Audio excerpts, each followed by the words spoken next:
നിങ്ങൾക്ക് തക്ക സമയത്ത് പ്രാർത്ഥിക്കാൻ വചനങ്ങൾ വേണം. കാര്യം നമ്മൾ വായിത്തൊന്നേ വിളിച്ച് പ്രാർത്ഥിക്കുന്ന പോലെ അല്ല വചനം പ്രാർത്ഥിക്കണത്. വചനം പ്രാർത്ഥിക്കുമ്പോൾ വചനത്തിലുള്ളത് എല്ലാം ദൈവത്തിൻ്റെ വാഗ്ദാനങ്ങളാണുള്ളത്. ഇപ്പോൾ ഒരു 5-8-10 അമ്മമാർ നിൽക്കുകയാണെന്ന് വിചാരിച്ചോ. അപ്പോൾ നമ്മൾ പെറ്റ നമ്മുടെ കുഞ്ഞ് ഇങ്ങനെ വരുമ്പോൾ എല്ലാ അമ്മമാരെയും നോക്കും. എന്നിട്ട് ആ കൊച്ചിൻ്റെ അമ്മയെ കാണുമ്പോഴാണ് ആ കൊച്ചിങ്ങനെ കൈവെക്കണത്. അപ്പോൾ ഉടനെ അമ്മ വാരിയെടുക്കും അതിനെ. അതുപോലെ ചില വചനങ്ങൾക്ക് നമ്മളെ കാണുമ്പോൾ അഭിഷേകം ഉണ്ടാവും. നമ്മൾക്കതിൻ്റെ അഭിഷേകം കിട്ടും. ഉടനെ ആ വചനം നമ്മൾ പറയും അത് കാണാതെ പഠിക്കാൻ പറയും, ആ വചനം കാണാതെ പഠിക്കാൻ പറയും. അങ്ങനെ വചനം പഠിക്കണത്.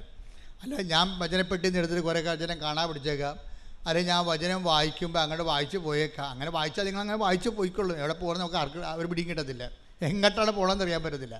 വായിച്ച് പോകാനല്ല നോക്കേണ്ടത്. വചനം 5 മിനിറ്റ് എടുത്തിട്ട്, അരമണിക്കൂർ 5 മിനിറ്റ് എടുത്തിട്ട് ആ വചനം റിപ്പീറ്റ് ചെയ്ത് വായിക്കണം. ആവർത്തിച്ച് വായിക്കണം. കാരണം ഞാൻ ദൈവവുമായിട്ട് ഇടപഴകുകയാണെന്നുള്ള ബോധം ഉണ്ടാകണം. അല്ലാതെ ഒരു പുസ്തകം വായിക്കണം തോന്നരുത്.